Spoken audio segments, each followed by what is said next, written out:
So one of the things that Josh the channel, and I have used as a lens to look at this, because there are many possibilities here, many possibilities. So to get a sort of human handle on how to look at the day-to-day moving through life and making changes and choices is to look at things through the physical lens, the emotional lens, and the spiritual lens. Correct, because you are a triumvirate being. You are physical, yes, you are emotional, and you are spiritual.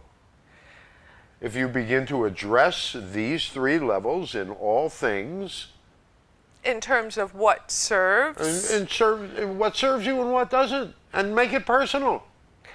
Make an assessment of, because we often get into repetitive behaviors or patterns or situations that Right. no longer serve us, Right. and it can be confusing as to how to move forward, what Right. choices to make. When we teach the power of assessment, we teach it in a very simple way.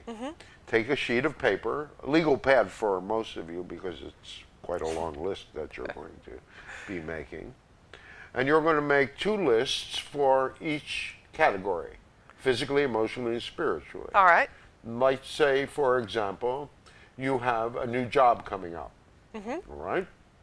And that job is, you're trying to decide if this is the right dynamic for you. Yes. So you take it dynamic physically, and in the dynamic of the physical, you make an assessment. What serves me and what doesn't serve me? Right? And you put that down and you make a list. Actually, write it down. That's right. Actually, write it down. Visible.